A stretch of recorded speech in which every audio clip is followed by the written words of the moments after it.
Friends, welcome to mom kid junction. तो आज मैं आपके साथ शेयर करने वाली हूँ फोनिक साउंड्स। तो यहाँ पे मैंने कुछ फोनिक साउंड्स लिख के रखे हैं ऑलरेडी। तो इसके आगे वाले फोनिक साउंड्स मैं आपके साथ आपके सामने प्रेजेंट करने वाली हूँ, लाइव आपको बताऊंगी। बिकॉज क्या होगा, जो मैंने ऑलरेडी लिख के रखे हैं तो इससे आपको आइडिया आ रहा है कि ये एक्चुअली क्या है। तो फोनिक साउंड्स क्या होते हैं, ए से लेकर जेड तक जो हमारे अल्फाबेट्स होते हैं उसे हिंदी में बोला जाता है। हिंदी में उसका एक स्वर होता है, उसका एक प्रोनाउंसिएशन होता है, उसका एक उच्चार होता है, जिससे हम आगे वाले वर्ड्स क्रिएट कर सकते हैं या फिर आगे वाले वर्ड्स को रीड कर सकते हैं। तो इसी तरह से बच्चों को आजकल इंग्लिश पढ़ाया जाता है, इंग्लिश के वर्ड्स सिखाए जाते हैं, बोलना उन्हें इंग्लिश पढ़ना सिखाया जाता है। तो ये फोनिक साउंड्स हैं, इंग्लिश की रीडिंग के लिए बहुत ही ज़्यादा इंपॉर्टेंट है, बहुत ही ज़्यादा उनके लिए फ़ायदेमंद है। बिकॉज इससे क्या होता है, इससे इनको आगे वाले जो शब्द होते हैं इनको बड़े बड़े स्पेलिंग्स लर्न करने में, बड़े बड़े स्पेलिंग्स उच्चारने में, प्रोनाउंस करने में बहुत ईजी हो जाता है। तो इसके लिए फोनिक साउंड्स बहुत ही अच्छा एंड बहुत ही ईजी तरीका है सीखने का। एंड सबसे ज़्यादा इंपॉर्टेंट, जब हमें इंग्लिश में स्टार्टिंग में ABCD सिखाया जाता था तो हमें directly A for apple, B for ball, C for cat सिखाया जाता था। तो वो अभी एक्चुअली मॉडर्नाइजेशन में एक्चुअली वो चीज़ नहीं है। एक्चुअली अभी directly A for apple, B for ball नहीं सिखाया जाता है। A फॉर एप्पल का A का पार्ट क्या होता है, B फॉर बॉल का B का पार्ट क्या होता है, ये पहले बताया जाता है। उसके बाद उसको ही एक और फोनिक साउंड या फिर एक और फेनोमेन बोला जाता है, उसे जोड़ के एक और शब्द कैसे बनाएं ये आज सिखाया जाता है। तो मैं आज सबसे पहले आपको आज A to Z तक के फोनिक साउंड्स बताऊंगी। इसके बाद फोनिक्स क्या है, फोनिक्स में जो सिंगल वर्ड होता है उसे क्या बोला जाता है, एंड फोनिक्स में आगे के जो हमें जिस तरह से हमें 2 वर्ड्स के, 3 वर्ड्स के साउंड्स होते हैं उन्हें क्या बोला जाता है वो मैं आपको बताऊंगी। बट वो नेक्स्ट वीडियो में। आज हम लोग देखेंगे सिर्फ A to Z किस तरह से हम लोग उसे बोल सकते हैं। तो जिन्होंने भी मुझे पूछा था कि फोनिक साउंड बच्चों का कैसे पढ़ाए, तो आप इस तरीके से पढ़ा सकते हैं। तो चलिए स्टार्ट करते हैं एट लास्ट हमारा वीडियो। तो इसमें क्या होता है, एक्चुअली हिंदी के जो वर्ड्स होते हैं, हिंदी के जो स्वर होते हैं, व्यंजन होते हैं, अ से लेके न्य तक, अ से लेके न्य तक जो भी शब्द होते हैं उसका जो उच्चार होता है वो इंग्लिश के लेटर्स के साथ हम यूज करते हैं। जैसे A का ए, B का ब, C का क, D का ड, E का F, E का ए, F का फ, G का ग, H का ह। इसके आगे वाले मैं आपको बताऊंगी। तो जैसे अभी ए एप्पल, ए एप्पल, B ब बॉल, C क एट कैट, D ड all doll, E egg, F fish, G ग गोट, H ह हॉर्स, ह जैसे अभी वो साउंड है उसका साउंड क्रिएट हो रहा है। इसके बाद ई इग्लू या फिर आइसक्रीम भी हो सकता है। ई छोटी ई होती है तो आइसक्रीम, ई से साउंड होता है इग्लू। आइसक्रीम भी हम लोग बोलते हैं बट ई का साउंड वहां पे साइलेंट होता है। Okay, J jug, K kite, L lion, M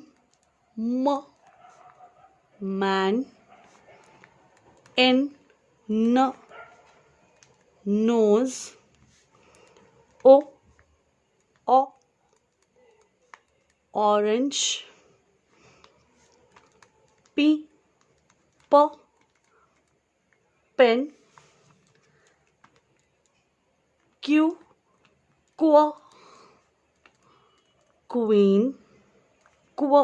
queen, R run, S sun, T tent, U up या अम्ब्रेला, V वैन,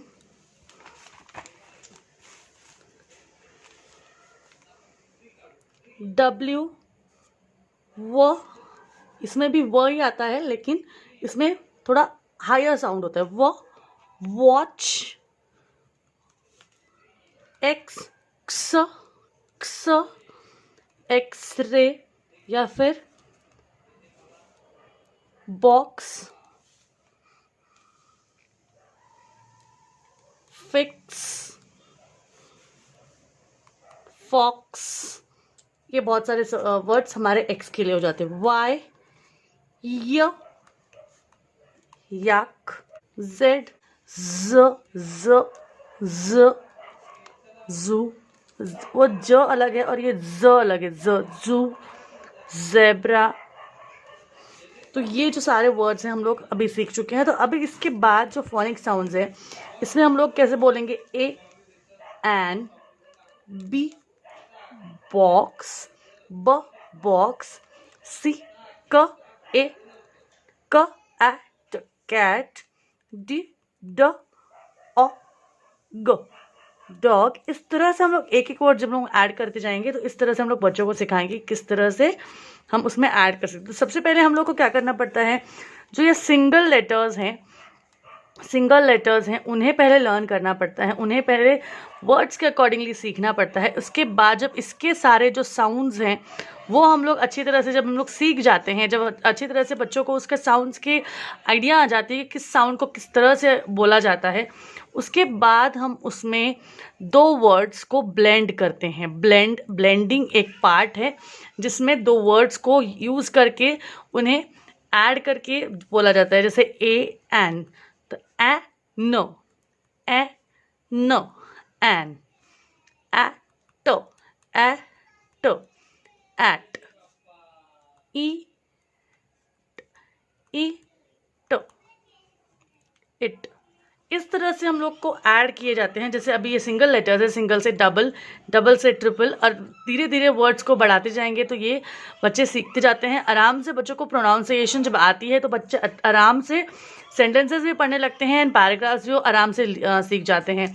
तो ये जो बेस्ट तरीका था ये आप जो देख सकते हैं, टोटली मैंने फोनिक साउंड्स जो आज दिखाए हैं आपको ए से लेके जेड तक, एंड उसके बाद आपको किस तरह से बच्चों को सिखाना है। तो आज जस्ट मैंने आपके साथ साउंड्स इंट्रोड्यूस किए हैं। उसके बाद एक्चुअली में फोनिक्स की डेफिनेशन क्या है, फोनिक्स के सिंगल लेटर्स को क्या बोला जाता है, एंड उसमें क्या क्या टेक्निक्स होती हैं, किसके कौन से पार्ट्स होते हैं, ये मैं आपको नेक्स्ट एपिसोड में बताऊँगी। तो नेक्स्ट जो हमारा वीडियो रहेगा वो आप बिल्कुल भी देखना, बिल्कुल भी भूलिएगा मत, बिकॉज उसके लिए आपको क्या करना पड़ेगा, हमारे चैनल को प्लीज़ सब्सक्राइब कीजिए। इस तरह के आगे आने वाली वीडियो जो आपके बच्चों के लिए आपके लिए बहुत ज़्यादा इंटरेस्टिंग रहेंगे, आराम से अच्छे से सीखने के लिए बहुत ज़्यादा यूज़फुल रहेंगे। तो प्लीज़ चैनल को सब्सक्राइब कीजिए। अगर आपको वीडियो अच्छा लगा हो तो लाइक कीजिए, शेयर कीजिए अपने सारे फ्रेंड्स, फैमिली, रिलेटिव्स के साथ जो अपने बच्चों को आराम से अच्छा सिखाना चाहते हैं, अच्छे से सिंपल वे में सिखाना चाहते हैं। एंड अगर आपको वीडियो अच्छा लगे तो प्लीज़ वीडियो को लाइक एंड शेयर भी ज़रूर कीजिएगा, चैनल को सब्सक्राइब कर दीजिए, जिससे आपको आगे वाले वीडियोज़ भी आते रहेंगे। तो चलिए मिलते हैं एक और नए वीडियो के साथ जिसमें मैं और अलग अलग आइडियाज़ आपके लिए लेके आऊँगी। तो मिलते हैं एक और नए वीडियो के साथ। Till then take care, see you soon, bye and thanks for watching.